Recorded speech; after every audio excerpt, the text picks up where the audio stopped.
Bienvenue dans Génération Parents, le podcast qui explore la parentalité du XXIe siècle, sans filtre, avec humour, expertise et bon sens.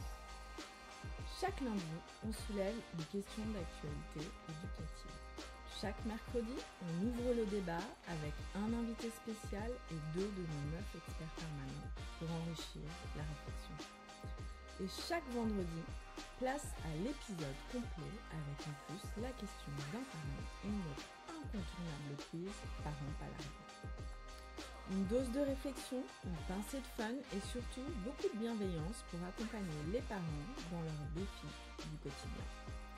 Génération Parents, c'est votre rendez-vous 3 fois par semaine pour coller à votre rythme et rester un parent connecté avec moi, Solène de Quillon-le-Boisier. Et c'est parti avec la présentation des invités. Cette semaine, on parle d'un sujet brûlant. Faut-il interdire les big tech à nos enfants? Et pour en débattre, j'ai réuni un panel d'exception. D'abord, nos 2 expertes permanentes, Barbara Meyer, autrice du best-seller J'arrête d'être débordée, spécialiste de l'équilibre vie professionnelle et vie personnelle. Et Barbara a passé 10 ans dans la Silicon Valley, donc elle les connaît bien, les big tech. Bonjour Barbara. Salut tout le monde. Et Sophie Comte, journaliste et cofondatrice de Chute, des magazines qui décryptent le numérique pour les adultes et les ados. Elle vient de publier l'Atlas de la tech que je vous recommande vivement. Bonjour Sophie. Bonjour. Et notre invitée spéciale aujourd'hui, c'est Clara Chapaz, l'ex-ministre déléguée chargée de l'intelligence artificielle et du numérique. Clara, tu as un parcours remarquable, diplômée de l'ESSEC d'Harvard, tu as été directrice commerciale de Vestiaire Collective, directrice de la mission French Tech de 2021 à 2024, c'est là qu'on s'est rencontrés. Et avant d'être nommée au gouvernement en septembre, et à 36 ans, tu as été en charge d'un dossier explosif, réguler les géants du numérique tout en développant l'IA française. Tu as d'ailleurs lancé en juillet dernier le plan Oser l'IA, mais aujourd'hui, on va parler d'un autre défi, comment protéger nos enfants face aux big tech. Bienvenue Clara. Alors, au sommaire, on va d'abord parler de la protection de nos enfants face aux géants avec 4 pistes, le harcèlement et le cyberharcèlement, parce qu'aujourd'hui, on enregistre, on est le 6 novembre et c'est la journée nationale non au harcèlement scolaire. Et je vais vous partager les chiffres du baromètre 2025 de l'association e-enfance. Ensuite, on passera à un autre débat de la semaine. Big Tech et enfants, faut-il interdire ou mieux éduquer? Et puis, la question de parents et le quiz parents pas largués, comme d'habitude. Allez, c'est parti. On va démarrer avec notre actualité. Donc, le fait marquant cette semaine, que c'est la journée nationale non au harcèlement scolaire et on ne peut pas passer à côté de cette étude qui a été publiée par e-enfance et la Caisse d'épargne. Elle a dévoilé les résultats de la 5e édition de leur baromètre harcèlement et cyberharcèlement chez les 6 à 18 ans. Et les chiffres sont catastrophiques par rapport à l'année dernière. Moi, je suis ce baromètre depuis un petit moment et franchement, je m'attendais pas à ce que ça ait autant bougé. Voilà ici quelques chiffres de l'enquête. 37% des jeunes de 6 à 18 ans sont touchés par le cyberharcèlement, soit près de 2 jeunes sur 5. On a 11 points de plus en un an. Le harcèlement dès l'école primaire est passé de 24% à 35%, ce qui est vraiment énorme en termes d'augmentation. Et 71% des cas de harcèlement ont lieu dans l'établissement. 25% des victimes ont déjà pensé à se suicider ou à se faire du mal. Donc on voit que franchement, les conséquences sont catastrophiques. Et on a 41% des jeunes cyberharcelés qui le sont via WhatsApp, dont 25% dans les fameux groupes WhatsApp classe, dont personne ne sait qui gère et comment en fait encadrer ces fameux groupes WhatsApp classe que les enfants se créent entre eux. Et on apprend aussi dans ce baromètre que 65% des enfants en primaire se rendent sur les réseaux sociaux malgré l'interdiction avant 13 ans. Et pour finir, 7 jeunes sur 10 ne connaissent pas le 30-18 et donc il y a un énorme travail à faire pour démocratiser ce numéro. Donc voilà, ça pose, le débat, hein, c'est pas, réjouissant. Toi, Clara, quand tu étais ministre, tu as beaucoup échangé avec l'association e-Enfance. Je me rappelle même que tu avais été, les voir, sur leur plateforme d'écoute. Est-ce que tu es surprise par cette augmentation des chiffres? Pas surprise, non, scandalisée, oui, déterminée à ce que, on puisse, s'emparer du sujet jusqu'au bout, certainement. C'est vrai que j'avais passé beaucoup de temps avec l'association e-Enfance, Point de Contact, enfin, on a un tissu associatif formidable qui est très mobilisé sur cette question. Mais le problème dont on parle est extrêmement grave. Je pense qu'il faut mesurer que, le harcèlement, c'est bien sûr pas quelque chose de nouveau, mais l'impact des outils numériques sur le harcèlement, on laisse nos enfants, finalement dans ces situations d'extrême vulnérabilité, tout au long de la journée et de la nuit. Parce que quand on était, nous, enfants et que, on subissait ce type, de harcèlement, c'était pas moins grave, mais il y avait quand même un refuge, c'était la maison. C'était, les cercles où, on pouvait s'extraire de ce qu'on vivait à longueur de journée à l'école, avec les outils numériques, les groupes WhatsApp, que mentionne l'étude, les réseaux sociaux, et tous les contenus qui en découlent, c'est non-stop.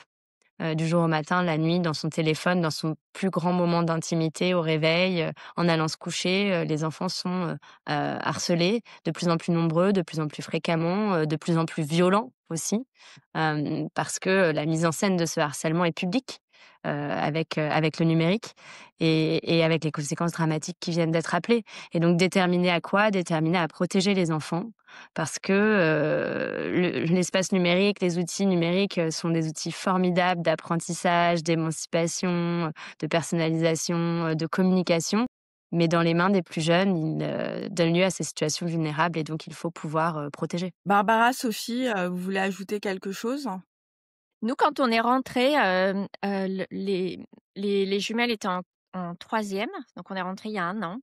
Hem et elles sont revenues toutes les 2 et une dans une école internationale, une dans une école, publique, française et les 2 sont revenues avec un constat, assez alarmant qui est, en fait, les profs se moquent des élèves en public, ce qui n'était pas le cas aux États-Unis. Et c'est vrai que d'un point de vue culturel, la moquerie, on le voit aussi, en famille ou chez les amis et cetera. C'est quelque chose qu'on a remarqué, c'est la moquerie est très facile culturellement en France. Je pense que le harcèlement, ça passe aussi par la sensibilisation, des professeurs et tu sais, Solène, que je suis fervente défendtrice Des enseignants? des enseignants, mais les profs, faut pas qu'ils oublient que, se moquer ou pointer quelque chose du doigt, l'humour vis-à-vis des enfants, c'est pas, perçu comme ça, c'est perçu comme une humiliation et que derrière, on a l'impression que les enfants s'enchaînent, s'engouffrent dans l'humiliation qui vient d'être faite par le professeur, probablement sans aucune intention et sous couvert de l'humour. Mais voilà, culturellement, moi, j'ai été un peu, surprise par ce phénomène-là, et je suis d'accord avec Clara, c'est ce qui change par rapport à nous, c'est le niveau de violence. En fait, c'est le niveau de violence verbale et physique. C'est-à-dire que, là, on vient il y a des incivilités, il y a de la moquerie, des incivilités, puis maintenant on passe aux mains. Il y a une escalade, c'est sûr. Et aussi l'accès à des contenus qui sont inappropriés. Dans l'étude, je crois que le chiffre qui a été rappelé, que tu as rappelé Solène, c'est, 25 ont déjà pensé à se suicider et c'est vraiment un chiffre qui doit nous faire, réfléchir. Le problème face auquel on est, c'est que en plus, avec les réseaux sociaux aujourd'hui et l'étude, la plus récente d'Amnesty l'a encore montré, en quelques clics seulement, on peut trouver des contenus quand on est dans cette situation de vulnérabilité où on a des pensées suicidaires, qu'on est, très jeune, hein, parce que aussi de plus en plus jeunes, les enfants sont sur ces réseaux sociaux et qu'on se retrouve enfermés dans des bulles, algorithmiques qui nous montrent comment, faire un nœud coulant, comment se scarifier, comment, finalement, mettre fin à sa vie. qui nous encouragent parfois à le faire parce qu'ils nous mettent dans ces bulles-là. C'est quelque chose qui est absolument, indécent et qui doit cesser et c'est pour ça que, en tant que ministre du numérique et de l'IA, j'ai autant, poussé, dans la lignée de ce que voulait le président de la République pour l'interdiction des réseaux sociaux aux moins de 15 ans. C'est pas pour, embêter les enfants, c'est pour les protéger. Parce que les rapports sont unanimes qu'à un âge où on est aussi vulnérable, où on est dans ces situations de harcèlement qui, encore une fois, existaient avant, existeront après, c'est pas une voilà, c'est dramatique, mais ça a toujours été là, mais qui sont amplifiés par le numérique et qui sont aussi amplifiés dans les conséquences, que ça peut avoir sur les enfants parce qu'ils ont accès à des contenus qui ne sont pas, du tout appropriés. Mmh. Sophie, toi qui vas, dans les écoles avec, Chute, vous avez fait des ateliers avec les élèves.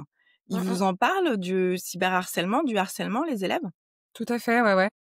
Même des très jeunes, effectivement, c'est pour ça que les chiffres sont terribles, mais c'est exactement ce qui se passe et même chez les primaires, en fait. Nous, on est intervenus auprès d'élèves, de 7, 8, 9, 10 ans et on a des retours, de jeunes qui, subissent du harcèlement, du cyberharcèlement dès cet âge-là. Donc c'est terrible et après, moi, ce que je voulais relever aussi, c'est vraiment le phénomène, WhatsApp. Parce que, WhatsApp est souvent, pas considéré comme un réseau social et en fait, c'est le premier réseau social sur lequel vont les jeunes aujourd'hui, parce qu'il y a d'abord le groupe famille qui est créé.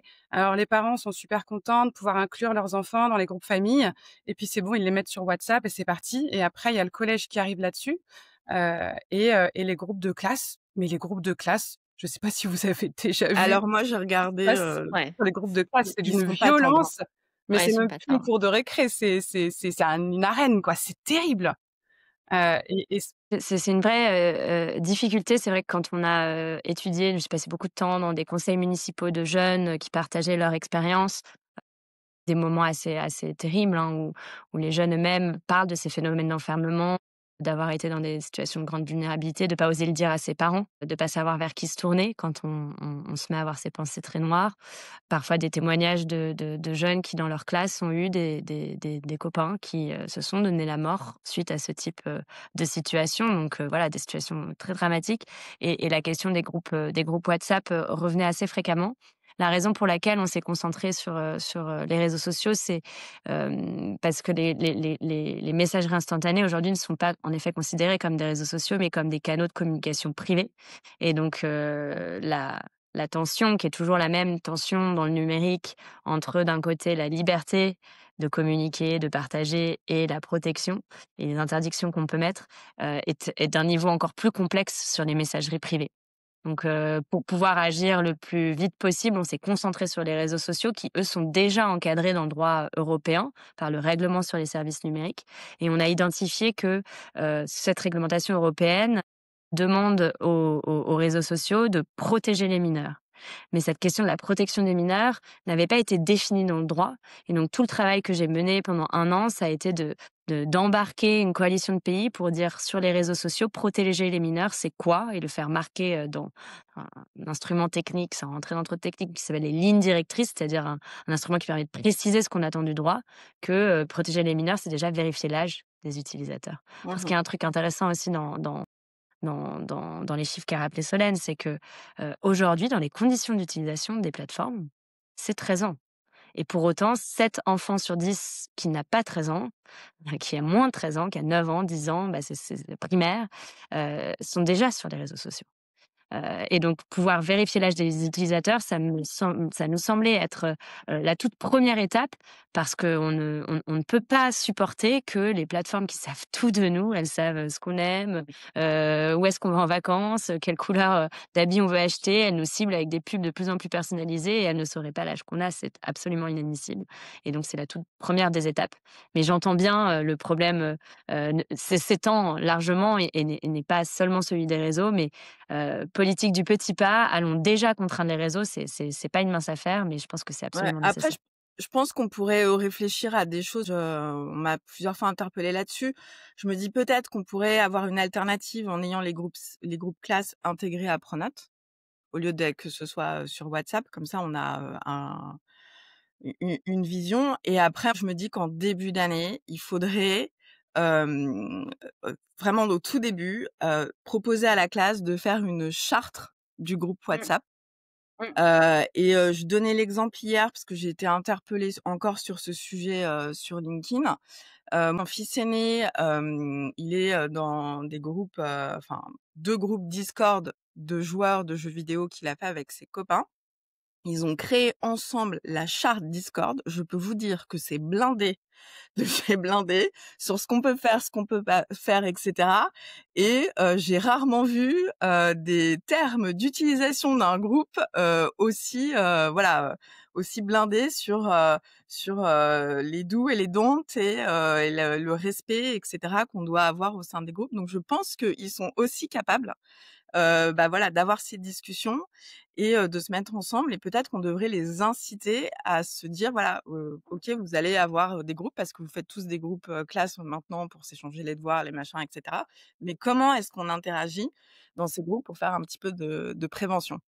Oui, Oui, Sophie? si je pardon, excusez-moi, ouais. Si je voulais juste rajouter une petite chose au sujet de WhatsApp, c'est qu'aujourd'hui, ça fonctionne vraiment comme un réseau social parce qu'il y a des chaînes. Il y a des Oui. chaînes que créent les jeunes et je le vois, au avec, justement, ma fille autour de moi là, toutes ses copines, elles créent des chaînes et elles ont alors c'est un petit peu différent en termes d'interaction parce qu'on peut juste, liker, on peut juste, mettre un emoji en fait au post que fait la personne sur la chaîne. On peut pas, commenter. Donc ça limite quand même un peu les échanges, mais les jeunes ados aujourd'hui créent énormément de chaînes et dans lesquelles ils vont raconter leur vie privée. Je vois des copines de ma fille qui racontent toute leur vie Tout et en qui vlog, donnent des en informations message personnelles. vocal. Et elles sont publiques ces chaînes? Elles sont publiques ces chaînes, c'est-à-dire OK. qu'elles ont des personnes qui les suivent. Elles ne savent pas qui c'est. Elles ont plus de 200 personnes qui les suivent. Alors, elles peuvent pas savoir, c'est anonymisé. Donc pour l'instant, il y a une forme de «modération» entre guillemets. Enfin, on peut pas, bah, si on n'est pas en contact avec les personnes, on ne sait pas qui c'est. Et on peut pas rentrer en interaction, on peut pas envoyer des messages privés, enfin, on peut envoyer des messages anonymes. Je crois que c'est ça le principe. Mais Mais ça en tend en fait, fait de plus en plus à fonctionner comme un réseau social classique et ça je trouve qu'il faut vraiment aussi qu'on mette le doigt dessus et qu'on se questionne parce que si tous ces jeunes créent des chaînes, enfin après je veux dire c'est hyper facile pour des, pédocriminels d'essayer de trouver ces chaînes où il y a, 300-400, ados qui sont. Ils créent beaucoup de chaînes autour des mangas et cetera, ou bien juste sur leur vie, privée, hein, comme, je sais pas, l'utilisation de Facebook. Il fait un temps où on racontait toute notre vie privée, ils font ça aujourd'hui les jeunes. ouais, on touche du doigt, finalement l'enjeu, fondamental, de sur tous les sujets de régulation du numérique, c'est que la technologie et les usages vont bien souvent beaucoup plus vite que le politique et la capacité du politique à encadrer ces usages.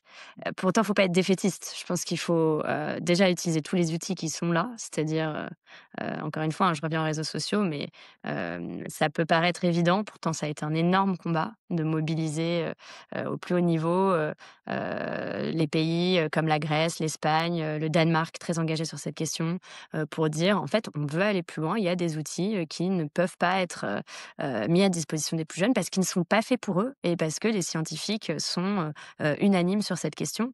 Mais moi, j'ai été dans des meetings, à Bruxelles avec la Commission européenne où, un certain nombre d'associations, d'accompagnement des mineurs en ligne, s'érigeaient contre l'interdiction des réseaux sociaux aux moins de 15 ans. Parce qu'ils disaient que finalement c'était pas aussi clair que ça, que la recherche scientifique n'était pas, heu et on voit qu'il y a à l'œuvre derrière beaucoup de travail d'influence, de conviction, et puis aussi simplement de recherche parce qu'on n'a pas tant de recul que ça, parce que finalement 15 ans c'est beaucoup et c'est peu à la fois. Peut-être qu'on en touchera 2 mots, mais c'est là aussi toute la difficulté avec l'IA aujourd'hui. C'est que l'IA s'est développée tellement rapidement qu'on manque de base scientifique pour objectiver les dangers. Pourtant, les dangers, on les sent intimement. Je veux dire, quand les enfants créent des relations émotionnelles avec les chatbots, ça paraît assez clair, l'impact sur la santé mentale des jeunes. Et donc, le politique est toujours finalement un peu par nature à être derrière une technologie qui avance très vite. Mais c'est pas pour ça qu'il faut pas de fermeté et c'est pas pour ça qu'il faut pas anticiper et réfléchir à toutes les manières qu'on a d'encadrer. Après, je veux quand même rappeler, pour être sur une note positive, que cet encadrement des grandes plateformes qu'on a mis en place en Europe, c'est un des plus ambitieux du monde. Donc on a un certain nombre d'outils. On les utilise pas encore vraiment jusqu'au bout et c'est pas satisfaisant parce que la vitesse avec laquelle, les comportements enfin en un an seulement, je sais pas combien de points de cyberharcèlement de plus, c'est dramatique. Il faut aller plus vite, il faut aller plus fort, mais certainement pas baisser les bras, quoi. Et ben ça fait une on glisse doucement vers, le débat. On a déjà un petit peu, parlé, du débat, et moi ce que je voulais, qu'on discute, c'est, parce qu'il y a, comme tu dis, ceux qui disent interdire, éduquer, hem on entend parler partout, que, les réseaux abîment la santé mentale de nos enfants, et c'est un fait, c'est un accélérateur. Ça amplifie le harcèlement, ça crée de l'addiction.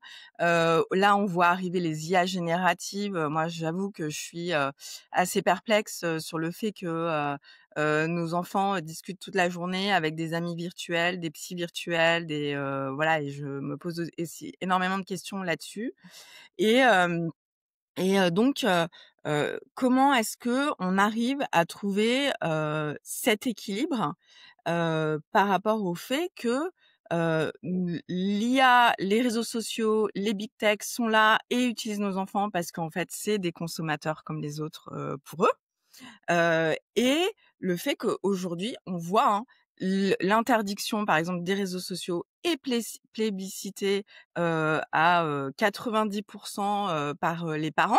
Donc je pense que les parents sont démunis, par le f à cause du fait que déjà, ils voient leurs enfants qui passent, énormément de temps. On est à 4h11 quotidiens, passés sur les écrans pour les, 15-24 ans. 31 des enfants de 11-12 ans qui sont inscrits sur au moins un réseau social, alors que comme tu le disais Clara, l'âge minimum, c'est 13 ans. Donc comment est-ce que, on arrive à trouver le bon équilibre entre, interdire ou, éduquer et réguler?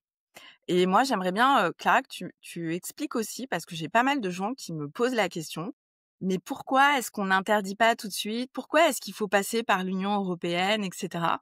Et ça, c'est assez flou, pour, beaucoup de personnes, et j'aimerais Mmh. bien que tu expliques aux parents pourquoi est-ce qu'on est obligé de passer par l'Union européenne et de parler avec, nos collègues de l'Union européenne pour légiférer sur ce sujet. Je commence peut-être par ça, parce que c'est plus rapide, puis je reviendrai à la 1re question qui est une question fondamentale parce qu'en fait, c'est pas l'un ou l'autre, c'est les 2. Il faut interdire et protéger et éduquer. Et oui, il faut interdire pour protéger et éduquer pour protéger. Mais pourquoi l'Union européenne? On a fait un choix, en 2022, sous la présidence française de l'Union européenne, de se dire, «Il faut qu'on se voit comme une Europe puissante». Et l'Europe puissante, c'est quoi? C'est l'Europe qui a 450 millions d'Européens. En fait, on oublie souvent, mais il y a plus de Français, pardon, d'Européens sur, Facebook qu'il n'y a d'Américains sur Facebook. Mmh. Donc c'est un énorme marché.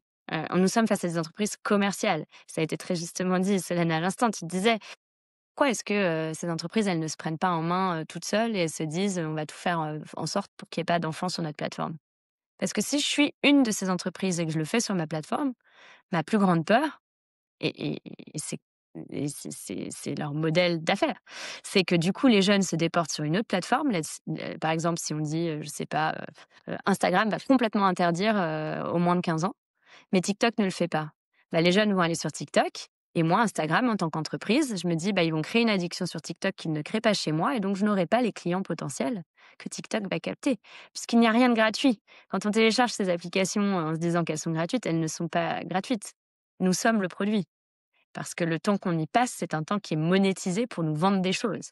Et donc, si on ne crée pas cette addiction tôt et qu'on la crée ailleurs, bah, c'est tout autant de chiffre d'affaires que les entreprises perdent. Et ça, c'est vraiment comme ça qu'il faut comprendre ces entreprises. J'ai eu plusieurs fois dans mon bureau des responsables, notamment techniques de très grandes entreprises, très grandes plateformes, et je suis pas là pour pointer du doigt ou citer lesquelles, mais qui m'ont dit, nous, on a des technologies qui permettraient de mieux protéger, de rendre le produit moins addictif, pour les enfants.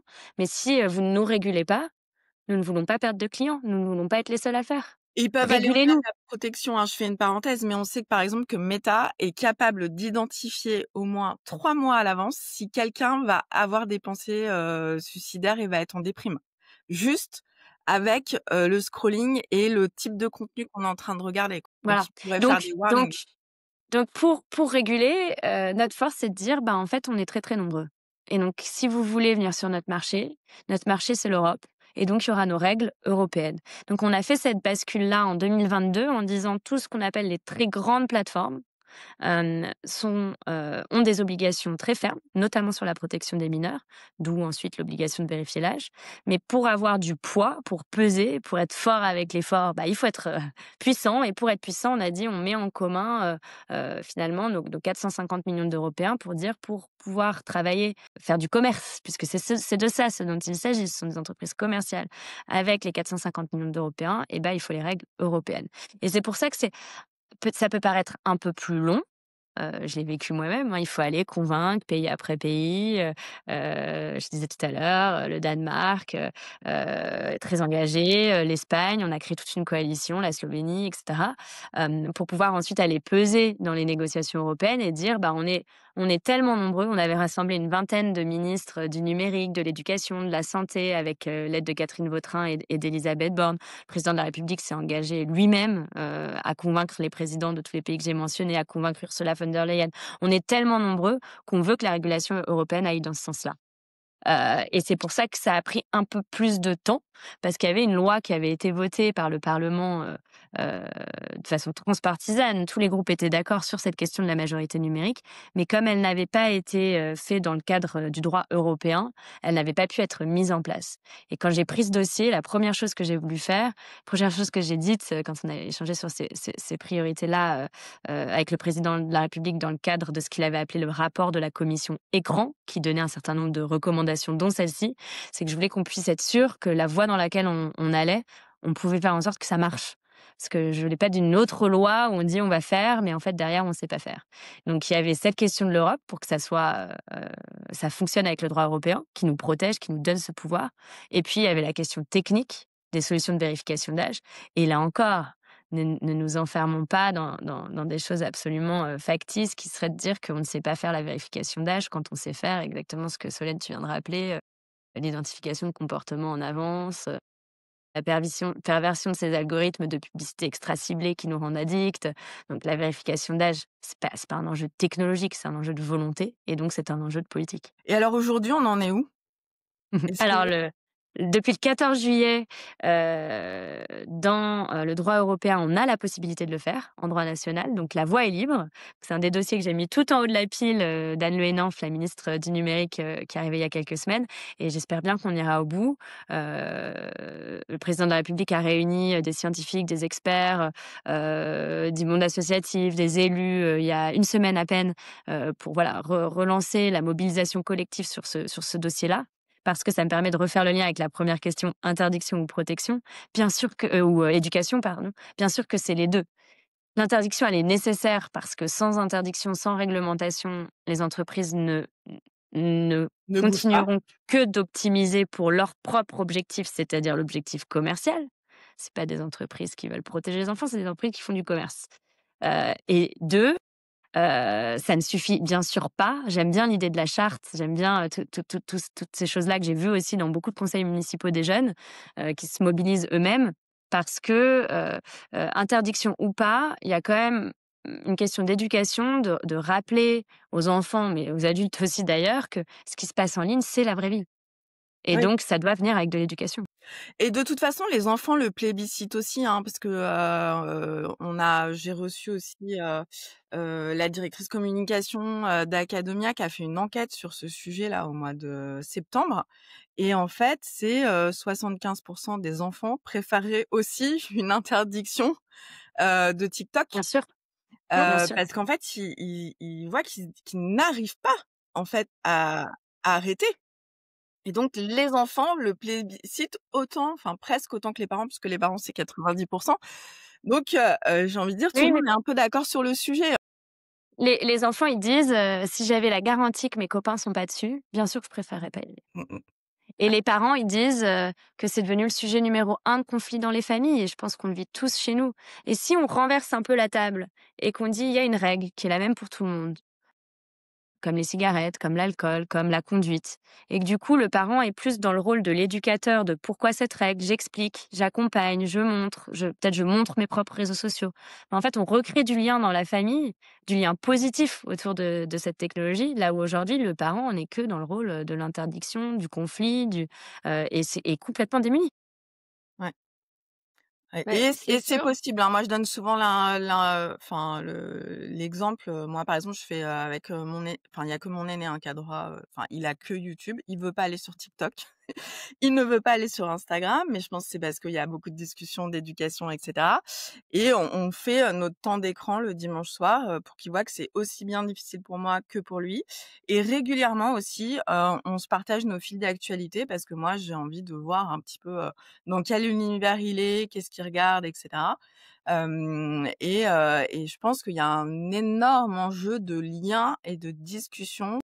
Et c'est aussi un peu pour ça, moi, que j'ai créé ce podcast, c'est que les parents s'intéressent à ce qu'il y a dans l'écran des enfants. Quels Mmh. sont C'est ça. hem, les, hem, les influenceurs qui suivent, qu'est-ce qu'ils regardent, et parce qu'il y a aussi plein de super choses qu'ils peuvent Bien regarder. sûr.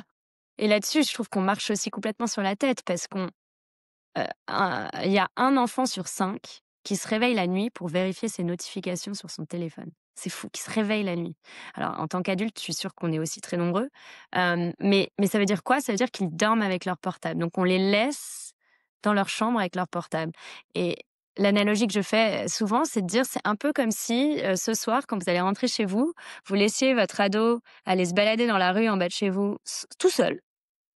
Et puis, il fait tout noir, il y a pas de surveillance, il y a rien et puis au premier croisement, il va rencontrer, un pédocriminel. Au deuxième croisement, il va rencontrer, quelqu'un qui va lui expliquer comment se scarifier. À celui d'après, une horde, de gamins de l'école, qui vont lui dire qu'il est moche, bête, et qu'il ferait mieux de se suicider et puis ça, on le laisse faire toute la nuit, sans se soucier une minute de ce qui se passe, derrière son écran et en fait, ce soir, quand vous allez laisser votre fille, votre garçon, dans sa chambre avec son portable, c'est exactement ce qu'on le laisse faire. Mmh.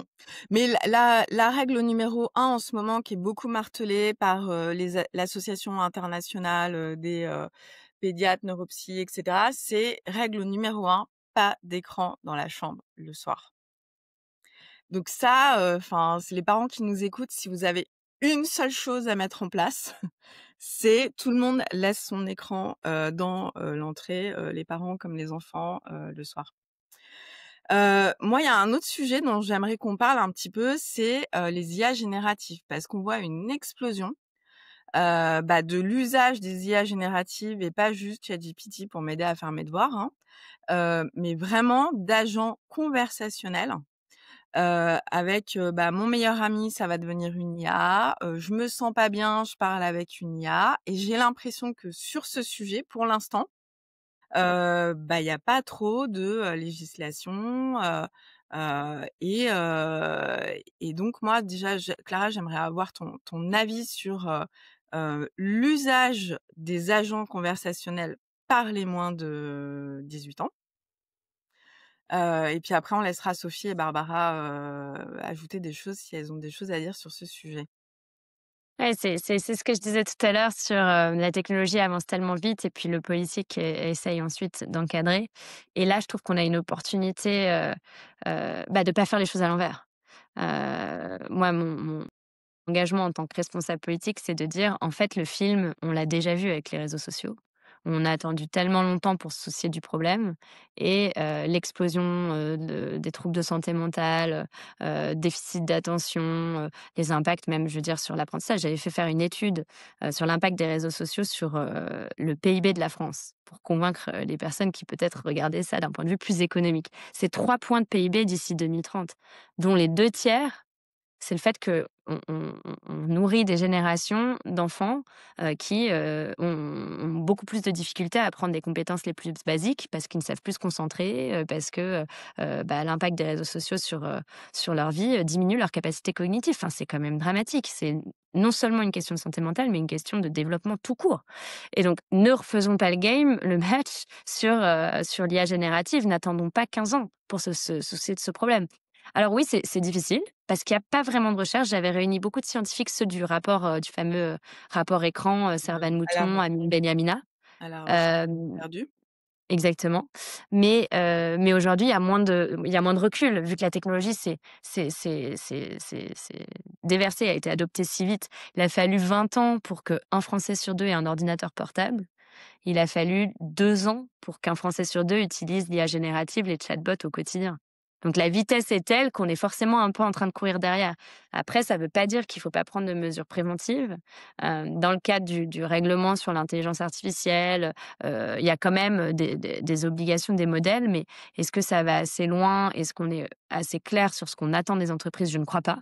Et clairement, il y a tout un travail, qu'on avait impulsé avec ce groupe de chercheurs, de réflexion, de ce qu'on peut faire. Et ça aussi, on a le G7 en France, qui arrive, la présidence du G7, l'année prochaine. Je pense que ça sera aussi un moment de mobilisation internationale pour se dire: «Qu'est-ce qu'on attend sur ce sujet-là?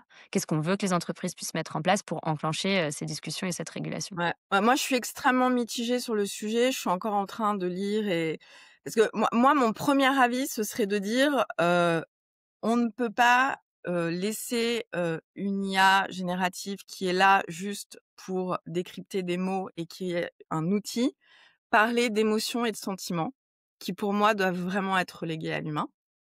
Néanmoins, j'ai regardé la semaine dernière, le reportage d'Arte sur, les psys avec l'IA et en fait, ce qu'on nous dit, c'est qu'il y a une explosion telle de la dégradation de la santé mentale qu'on n'a pas assez d'humains pour parler, avec les humains et donc le fait d'avoir des IA qui vont parler à ces humains qui se sentent pas bien, permet de repousser des passages à l'acte et cetera parce qu'on a, donc en fait, on est dans un, dans un choix, cornélien où, qu'est-ce qu'on fait? Est-ce que on laisse des personnes se sentir pas bien alors qu'on aurait des solutions? Mais d'un autre côté, pour moi, une machine n'a pas à parler d'émotions parce qu'elle Mais n'en c'est est touj pas capable.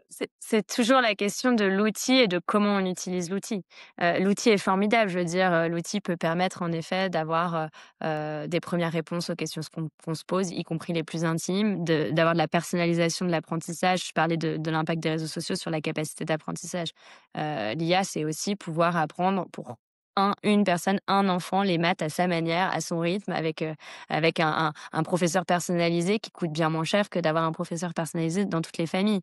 Donc il faut, comme d'habitude, avec la technologie, un peu dissocier le pouvoir de la technologie elle-même et l'usage qu'on en fait, encadrer l'usage, je pense, plutôt qu'encadrer la technologie.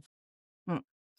Sophie, Barbara, ça vous évoque des choses là, ces utilisations de l'IA où on a vu que ça pouvait aller très, très loin? Parce que je rappelle juste aux États-Unis, on en a parlé il y a 3 épisodes, il y a quand même 2 enfants, hem, un qui s'est suicidé et l'autre qui a essayé de tuer ses parents, parce que Mmh. les IA leur avaient dit de le faire, quoi, donc Et c'est pour ça que ChatGPT a mis en place le contrôle parental récemment. C'est ouais, ouais, tout à fait. Bah, c'est vrai que, il y a beaucoup de jeunes, hein, qui se tournent vers ces outils-là, en tant que psy, en fait. Et c'est extrêmement bien fait, hein. C'est vrai qu'en fait, comme, ChatGPT et tous ces outils-là sont là pour créer la conversation, alors, il te relance systématiquement et en s'adaptant à, ce que tu ressens et cetera. C'est très, très bien. Enfin, c'est incroyable quand même. Mais, le problème, c'est effectivement ces jeunes qui sont en détresse aujourd'hui et qui se sentent, seuls, vont peut-être plus facilement se tourner vers ces outils qui sont accessibles, hyper facilement, plutôt que de dire: «J'aurais besoin de voir un psy» ou j'en sais rien et ça peut être une aide sur le moment, mais ça peut peut-être aussi renforcer une forme d'isolement, social qui est déjà là et qui peut l'amplifier parce que, en plus, ChatGPT et enfin tous les modèles de langage, ils fonctionnent, sur le principe que comme c'est de la conversation ne s'arrête pas en fait. Ils sont toujours là pour te relancer. Donc quelque part, on a aussi un peu une amorce d'économie de l'attention là, parce qu'on est un peu piégé Sûr. par ça. On se retrouve, coincé on répond quelque chose et puis, ChatGPT relance et cetera et donc finalement, bah, on va rester, avec des outils comme ça plutôt que de consulter un psy ou de parler à ses amis et c'est là où probablement ça pose question, quoi. Alors sur le plan psy, après il y a l'aspect aussi, éducatif où effectivement les jeunes, ils se sont rués là-dessus. Pour l'instant, bah, il y a, des cours, qui ont été lancés là pour les secondes, mais il y a absolument rien qui est fait sur l'IA pour les collégiens et collégiennes qui sont en fait les premiers utilisateurs et utilisatrices en ce moment. Et là, c'est vrai qu'il y a enfin, si légiférer c'est long, je pense qu'en termes enfin, au niveau éducatif, on peut faire quelque chose rapidement. Et ça Alors, il y a quand même des cours pour les quatrièmes et les secondes depuis cette année. Oui, pour les quatrièmes aussi, effectivement, c'est vrai. Mais est-ce que c'est assez tôt? Je suis d'accord, la Dès question de dès la l'éducation sixième, sur hein. ces outils Ils utilisent, est ouais, ils les utilisent tout de important. suite. Et après, il y a tout le souci de, quand même, ces outils sont pas fiables. Alors pareil, ils sont extrêmement puissants, c'est incroyable de les utiliser et cetera. On peut en faire des choses vraiment géniales, mais ils sont pas fiables et il faut avoir de l'esprit critique. Bien Il sûr. faut avoir, la capacité, avoir la maturité aussi pour savoir que en fait, l'information qu'ils me donnent, peut-être, elle n'est pas juste et il faut que je la vérifie. Et donc ça aussi, c'est vraiment, ces outils comportent des biais, quoi. Si on n'explique pas tout ça, Oui, et on se puis retrouve, ouais. j'ajoute, il faut bien garder en tête, hein, par rapport à tous ces nouveaux outils, que tous les ce que j'appelle le bro club de la Silicon Valley, ils ont tous en fait, en tête que d'abord on teste, d'abord on va, et d'ailleurs, il y a un reportage, de Mark Zuckerberg qui explique très bien ça. Il est devant des étudiants et il dit: «On teste, on balance et après on voit les dommages collatéraux». Et c'est Mmh. exactement le cas avec leur nouvel outil, d'IA, où on s'est rendu compte au mois de septembre qu'il y avait des discussions, à caractère sexuel avec des jeunes, très, très jeunes, qui étaient faites, avec leur nouvelle IA de conversation. Et en fait, eux, ils testent et ils verront après les dommages collatéraux et ce n'est pas grave. Donc à chaque fois qu'il y a une nouveauté, faut bien garder en tête qu'il n'y a aucun garde-fou pour nos enfants. Aucun. Parce que c'est le propre de la Silicon Valley et de la création, Mmh. et de l'innovation. Donc on peut pas, c'est l'essence même et l'ADN de la Silicon Valley. Donc on peut pas leur enlever ça. Et ce que disait Clara très justement, c'est que l'État est tellement lent, mais entre l'État et nos enfants, il y a nous.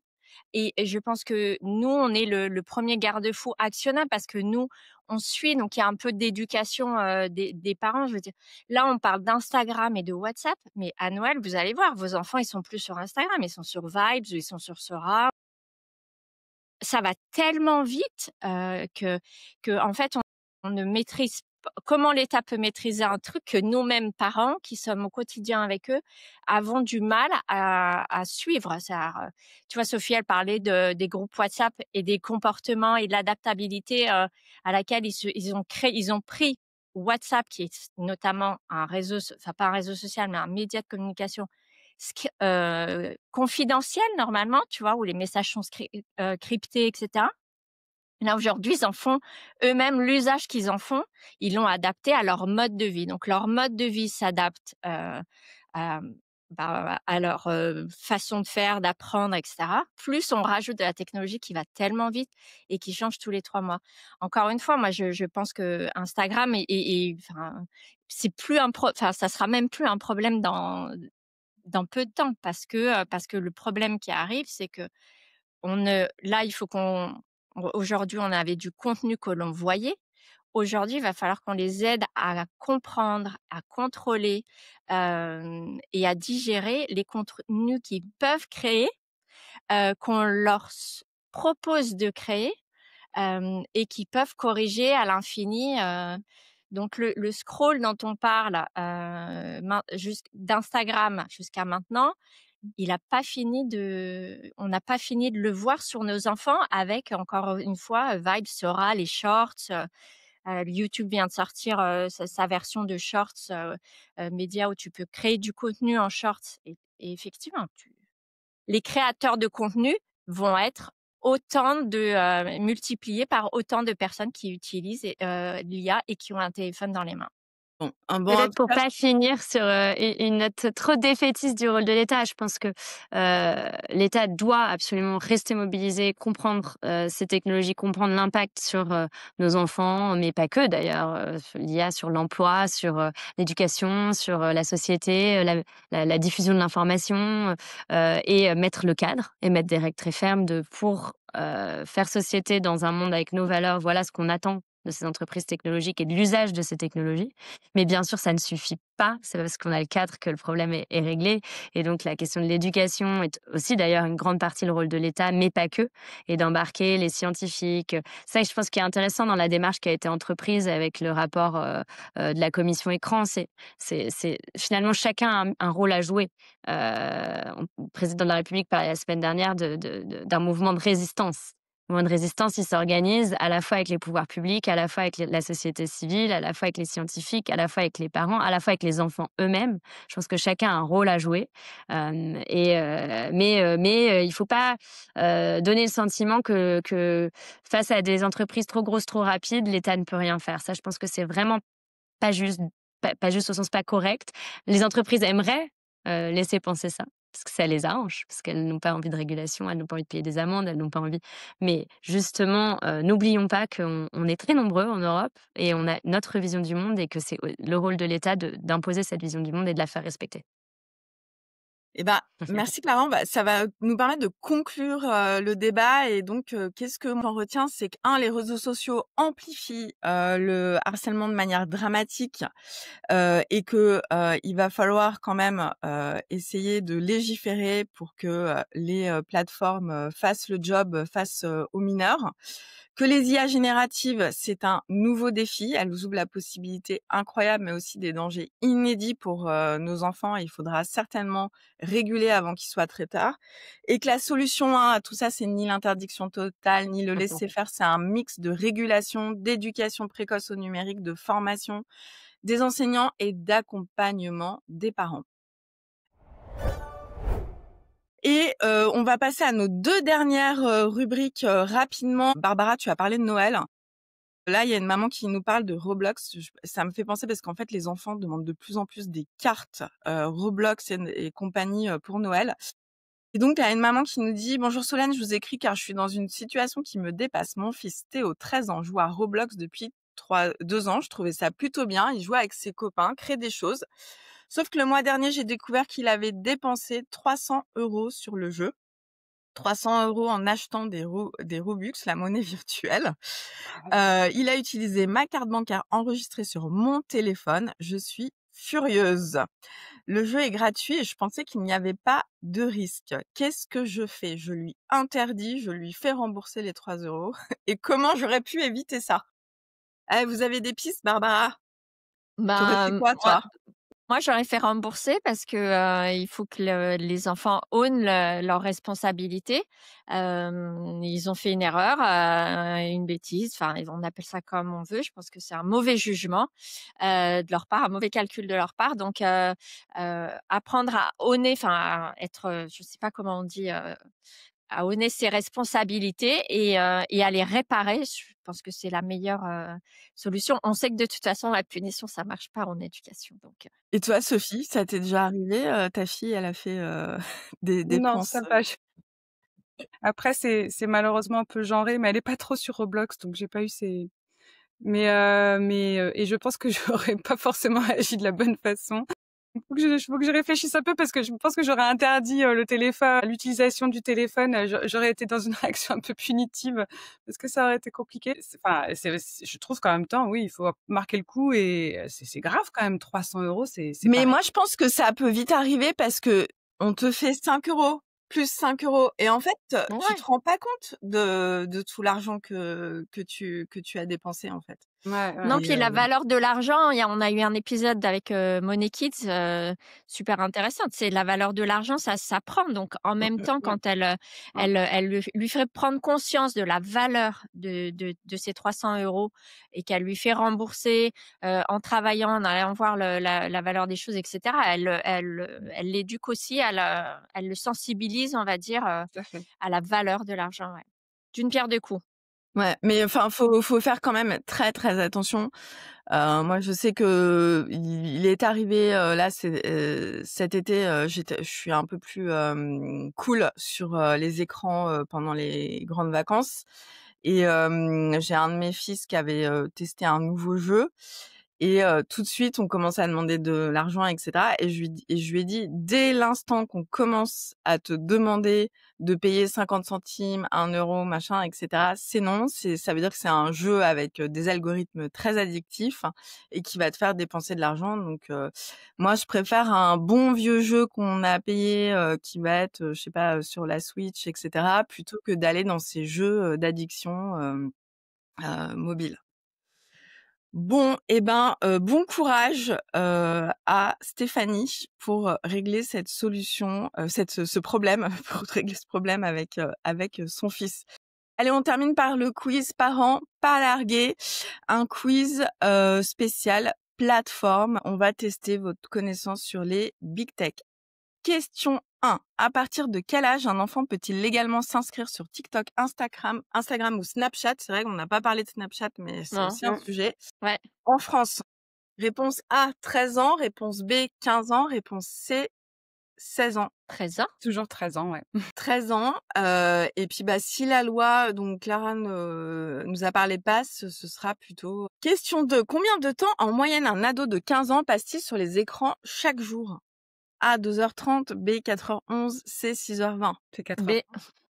B, 4h11, ce qui fait 30 heures par semaine. On peut en faire des choses en 30 heures. Ça fait beaucoup. Question 3. Qu'est-ce qu'un dark pattern? Un feed Instagram, une technique de manipulation, un mode de jeu vidéo? Réponse B. B, oui, c'est les dark patterns, c'est des interfaces conçues pour manipuler l'utilisateur et nos enfants peuvent aussi en être victimes. Question 4 sur Roblox. Combien coûte 1000 Robux? Est-ce que vous savez? Réponse A, 5 euros. Réponse B, 10 euros. Réponse C, 20 euros. Ouais, je dirais A ou B. Ouais, moi, C'est B, c'est 10 euros et certains accessoires coûtent plusieurs milliers de Robux.